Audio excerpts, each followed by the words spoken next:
Hey, how are you? I'm so dead. They fixed the heat at the studio that I teach at. I'm like kind of offended by it. Heat? Oh, I teach at a hot yoga studio, babe. Oh, okay. The heat wasn't Oh, working for all of summer. So I get it. I get it now. it was I only like, 85 degrees in the mean? room. And now it's 94 again. Oh, good. Yeah. Good. Yeah. So that's fun. I thought you just meant like the central air. And I was like, why is the heat on? The air conditioning definitely works.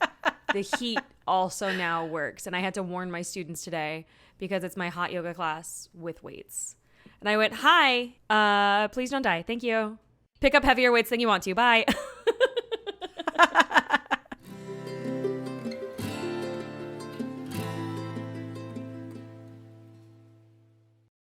Hey, everybody. You got to do the intro. Hi, my name is Ellen. Yeah. Oh, yeah. That's what I was doing. But then I started with hi, everybody. You started it different than usual, and I thought that you were touching something on your computer. I got very No, I'm sorry. confused. I did touch something on my computer. I'm also confused. I'm on it now. Ready? We're trying ready new things, and Alyssa said no.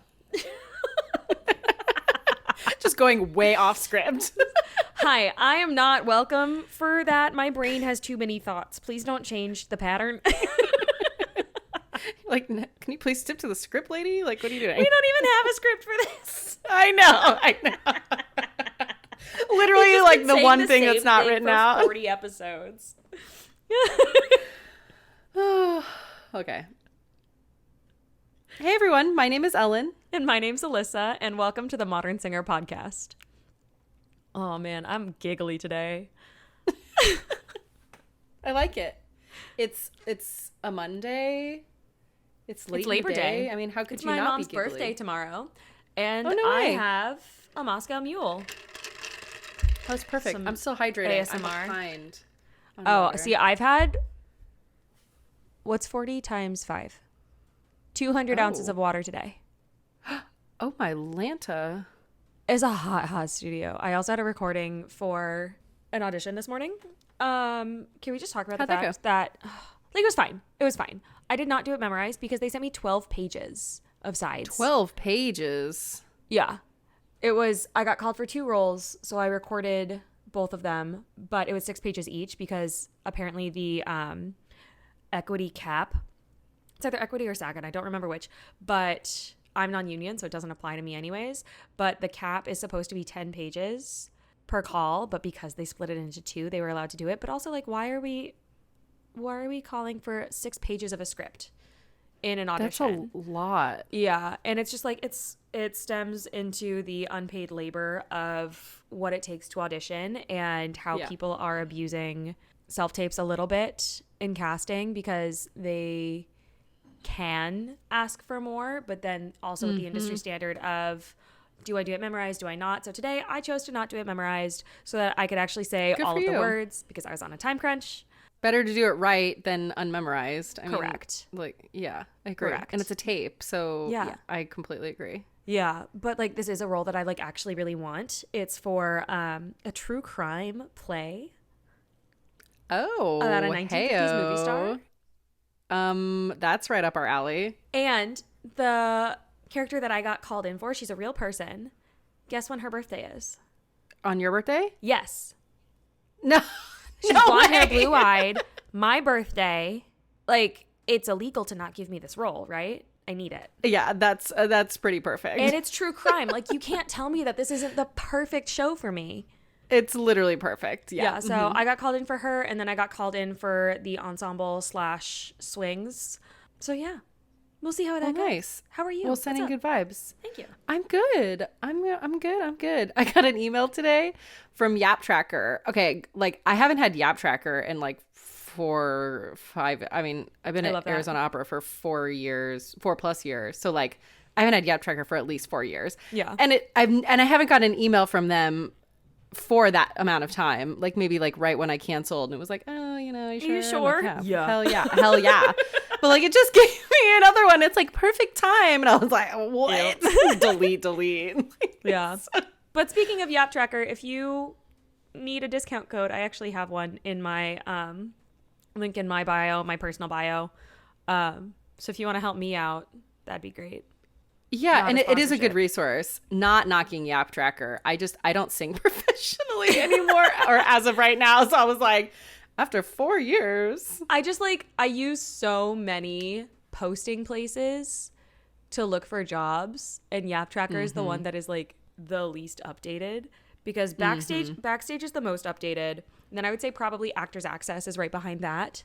But then Playbill and Broadway World it depends on the day. And then Yap Tracker feels like I'm still in like 2005. Just like a little bit. Just like maybe a lot. It could also just be the color scheme. Yeah. It just doesn't look like it's been updated in a while. I have no clue. I don't work for Yap Tracker. I don't know anybody who works for Yap Tracker, but it just doesn't feel like it's something that's been updated. But yeah, I'm good. I don't even know. I ran some errands today with my mom. Oh my God. I love your mom. Oh my God. Hi, Laura. My mom listens. I know, she listens. So, hey, Mom. She came over today to run some errands. She was like, I got you something. And I was like, okay, like what? She got me these 2 little plates from Target, and one of them's a ghosty. Oh, I should have brought them so I could show you. I'll take a picture and send you. Yeah. One's a ghosty and one's a jack-o'-lantern pumpkin. And I was like, oh my God, I love you so much. These are so up my alley. She's like, I love that. I got you one if you want to take it to work. And I was like, oh my God, I love you. Your mom is the best. I love her. Really jumping on this Halloween train early because why not? Why not? I mean, it's 90 degrees in New York right now all week. It's like 102 here. I'm over here going, I just want to wear a sweatshirt comfortably with shorts. I know. That is my favorite top of fall outfit. Shorts, big sweatshirt. Super comfy. Yep. Good middle ground outfit. Yeah. So instead, I blast my air conditioning in my house, and then I have to pay right. for that. So then you put it on. I know. I feel that in my soul. I feel that in my soul. Oh my God, I'm right there with you. I only do it when I'm home, though. It's fine. Nothing is real, and everything is fine. It's fine. It's fine. It's fine.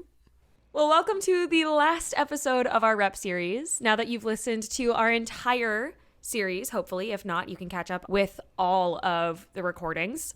Before we actually jump into this, I actually wanted to talk about the recordings from our last episode. So I looked for recordings for Fire Shut Up in My Bones, and it turns out I don't think they did a cast recording.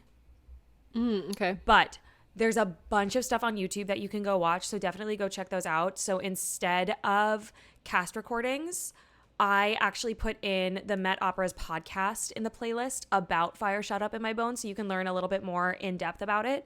But you can follow along with our rep list that is in the bottom of our show notes to go check out all of the recordings on YouTube. They're absolutely stunning.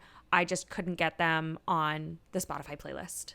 And it's hard, they're new pieces, right? So that's why sometimes it's really nice to do them and put your stuff out there, because there's not a lot out there. And so you might get all the views. Ironically, that's like what happened with My Darling Jim, the recording that I have, and my recording of Wolden Gefasstes der Entschluss from Merry Wives, because for Wolden, I am the only one, I think, who has a show video in German. Oh, there you go. Because a lot of people will do it in the vernacular. They'll do it in English. Uh-huh. And My Darling Jim, I put it up, I think in 2017 or 2018, like right when people really started doing it as auditions. So I have like thousands of views on those videos. So if you can put new music out, like when it's coming out, when it's popular, and you're one of the first ones, just like a fun little hack to get extra YouTube views. Because now I get like 1,000 views a month, and I'm very confused because I haven't posted anything on my YouTube in a hot minute. Well, it's because people are looking for that new rep and looking for a recording or a video or both or whatever. And there's not a lot out there for the new stuff. So it really does pay to figuratively and literally to do also, new rep. If you go watch those videos of me, that was like first year of grad school. So we're not going to judge Alyssa's acting. Thank you. No judging. Thanks. Love you. Bye. Please be nice. But you can enjoy the look of absolute terror on my face in Wolden, because at the Cavatina, I looked at Maestro and he took it faster than he had ever taken it before. Oh and my gosh. Sir, this is a show. What are you doing? And you just see the look of fear in my eyes with a smile on my face going, am I going to die? Is today the day? Who knows? I didn't. I made it. It's happening. It was mostly clean. You wouldn't be here if you didn't. Yeah. Spiritually a little bit, but like physically I'm fine. But anyways, welcome back to the last episode in our rep series. So now that you've got some new rep and you want to work on it a little bit more, we're going to talk about a few ways you can market yourself with this new rep. So we did a deep dive in episode 5 and 6 about marketing and suggest you go listen to that right after this episode if you haven't already. But this episode is specifically focused on how to market yourself in regards to this new rep that you've been working on and learning and all of that. Or maybe you've just got the music for it. What? That wasn't the end of a sentence, but now it is. Okay. Welcome to I'm just so slap happy. Yeah. I've taught 6 classes in the last 2 days. My brain is mush, but like my heart is happy. Off we go. That's good. I mean, you know, as I say in class, hi, I have been diagnosed with ADHD and I am unmedicated and it shows. So give me some grace. Kay, love you. Thank you so much. Enjoy my jokes. Bye. So one really awesome thing about new music is you can reach out to the composers and librettists because they're new, or the creative team. You know, if you want some acting direction or anything like that, find them on the internet, find them on Instagram, their contact information on their website through friends, and see if you can meet with them for a coaching. You can get firsthand access to these creators. You can ask them questions about the piece. You can sing their piece for them and kind of get some insight on how they intended it to be sung or how they intended it to be cast. Some firsthand information, which is invaluable, really. I think another really great person to reach out to if they're amenable to it and if they are a teacher or a coach is you can reach out to the original cast as well. They have so much hands-on experience with this music and they learned it first, so they can really help teach you all the tips and tricks that they use to learn their role.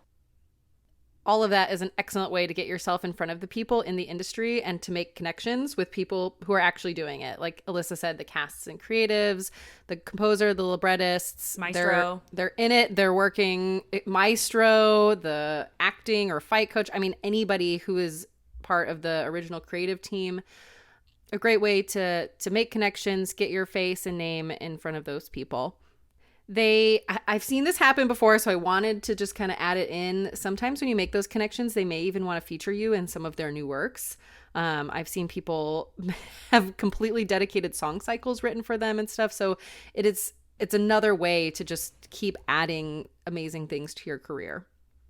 If you aren't available to meet with these people in person and have a coaching one-on-one with them, you can see if you can find a group of people who are working on the same piece as you, but different roles. See if you can all get together and do a workshop with the composer, librettist, or the creative team. It might be more worth their time and effort. It might just be more bang for, the composer or the creative team, and, help your fellow colleague out to kind of get in front of them as well. I will say with that, just make sure that if you're going to put it in front of an audience, because copyright laws are pretty strict with new music, make sure that you've got your ducks in some semblance of a row.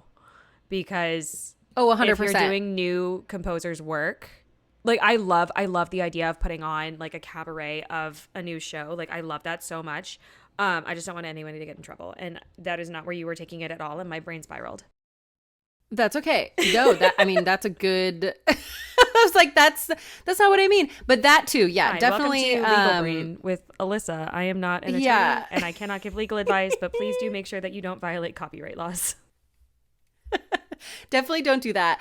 More of what I was talking about is a coaching, like a group coaching, that makes a workshop. So much more sense.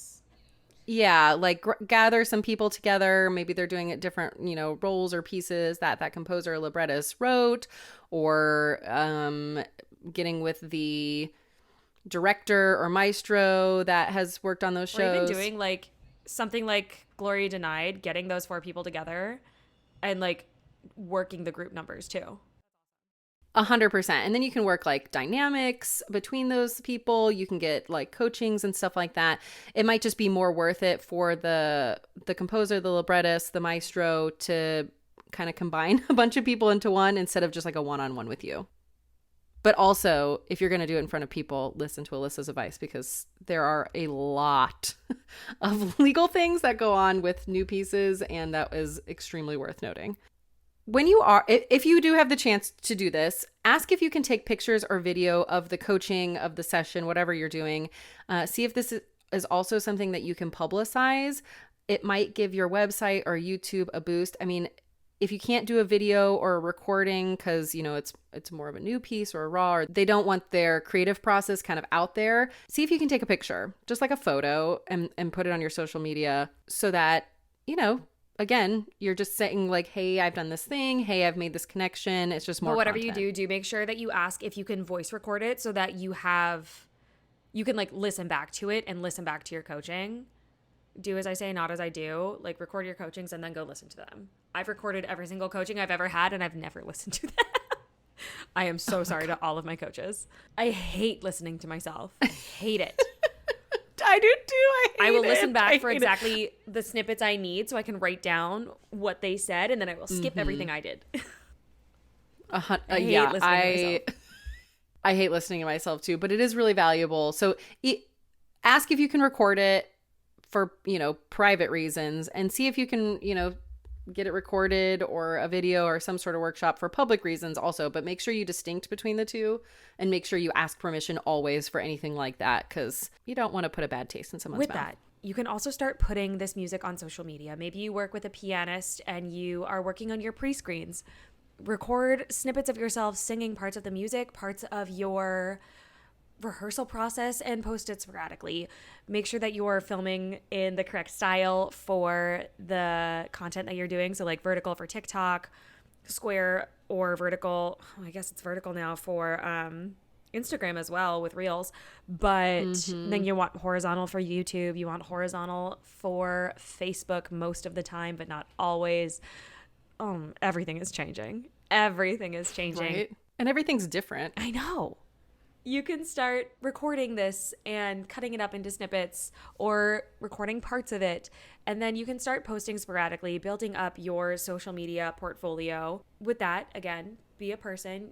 Not everyone wants just music things on social media. So make sure that you're spreading it out, filling other content in. And if you've got questions on that, you can check out our branding and marketing workbooks, as well as our social media workbook on our Etsy shop. If you do end up doing a coaching with the creative team, really, really do try to take photos of yourself and put it on your social media. Even if you just get a photo of everyone together at the end smiling, amazing. Don't forget to tag them and mention what you were working on with them and how much you learned.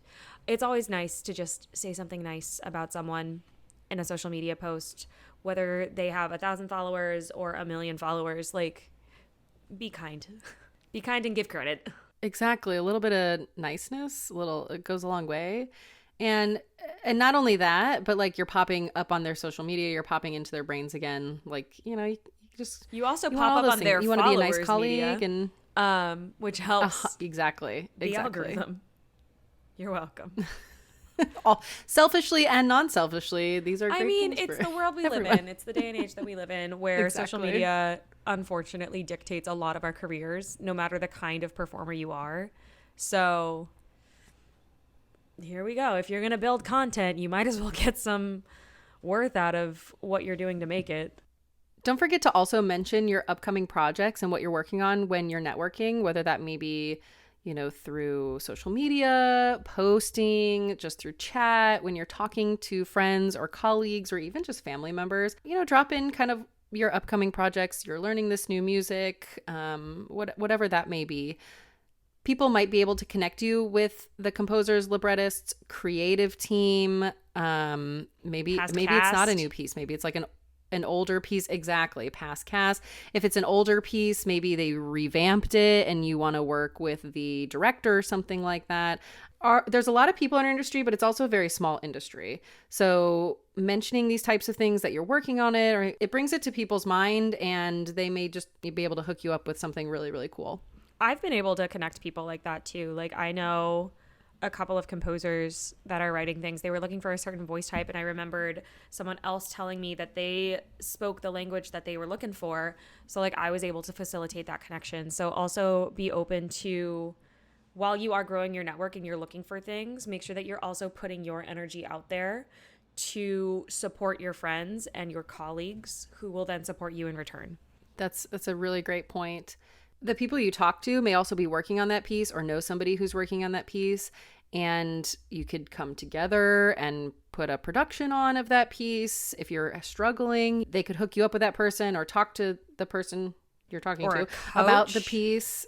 Exactly. And hook you up and help you maybe work through some of these hard parts or work through the acting of the piece. I mean, a little bit goes a long way. Or sometimes it's just nice to be like, why is everything a quintuplet? Like, why did that need to be a thing?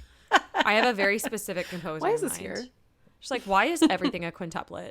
So, it's always worth dropping in. Oh yeah, I've been working on this. I've been working on that. If they don't bite, if they don't want to talk about that, at least you dropped it in the conversation. You brought it up. You dropped it. They heard it. Maybe not continue that conversation if they're not interested. But, you never know what's going to come of letting people know what you're working on. The worst possible thing people can say is no. That's true. And then you're in the exact same spot that you were in and nothing changed. Yeah, that's true. Or that they're just not interested in talking about it and you just move on with your life and whatever, exactly. Right? Oh my God. I'm about to turn 30 and I'm over here going, okay, bye. Like whenever someone's like, I don't like you, I'm like, okay, you can go. Right? I know. As you get older, you're just kind of I'm on the clock for another 30 minutes, so I'm not going anywhere. Have a good day. Good. Thanks, bye. Have the day you deserve. Okay, bye. Have the day you deserve. Exactly. Start creating your own opportunities by putting on maybe part of an opera in a scenes program. Maybe you do an entire opera. There are a lot of performers out there looking for work, looking for a creative outlet, or just looking to add a few new performances to their resume. Maybe even it's just a role learned. Whether it's a full-blown production or just a piano and some street clothes, any performance is amazing and wonderful for your resume, and it's really great practice.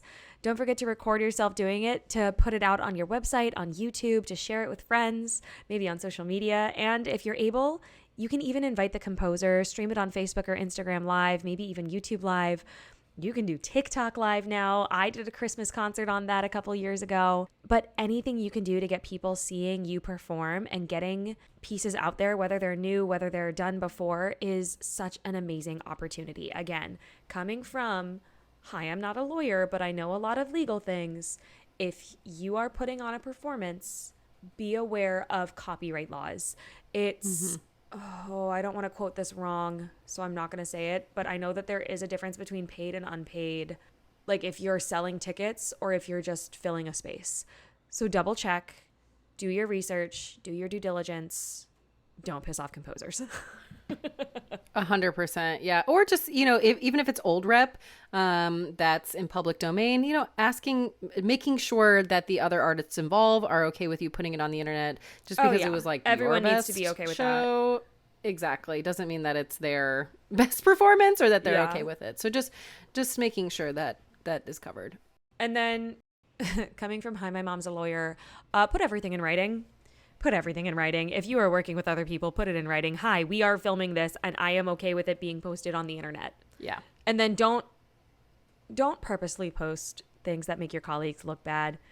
This is just like, this turned into Kindness 101 with Ellen and Alyssa. It's always a good reminder though. Just don't be a dick so that people want to keep working with you. Exactly. We sort of touched on this a little bit already, but talk to other artists who just did the show that you're working on, whether it's a new piece, whether it's an old piece. They have a lot of insight because they did the role, right? They might be able to give you insight into the character, connect you with other people from the creative team, help you navigate particularly hard vocal passages or scenes that require a lot of physicality. It's a lot of good information on the character as a whole. Sometimes when we study new pieces, it's just one aria or one duet or something like that. And, the end goal is to get it on stage, to do the whole role. And those little insights, like this person is a clown and he runs around all over the place and has to sing high notes or, whatever. That is a lot harder than just the aria that we're singing while we're standing in front of the piano. So any of that insider information is really, really great. I personally really love working on newer music. I love contemporary compositions. It's one of the biggest things that I tell my agent that I like working on. I feel like there's no rules. Right? There's no rules. You get to make your own role. Oh, 100%. You've said that like 10 times today. Oh my God, I love it so much. It's back. It's I love back, 100%. everyone. It's back, baby. But I think my favorite part is that there's no expectations of the role from an audience perspective. Because if you go in and you sing Carmen, or you sing Susanna, or you sing The Count, like, people have it in their heads what they're expecting to hear. Whereas with newer music, you can go in and be like, this is my voice singing this role. Yeah, you get to be creative. And it is one of my absolute favorite things about new music. That, and I get to work with the composers, and it's just, you're making history as you go. Like, whether or not it ends up being a big hit, you are making history. And originating a role is so absolutely cool. So if you know composers, try to work with them. Try to be like, I want to sing this. I want to sing it on my recital this semester. I want to sing it in my jury. Like, gimme.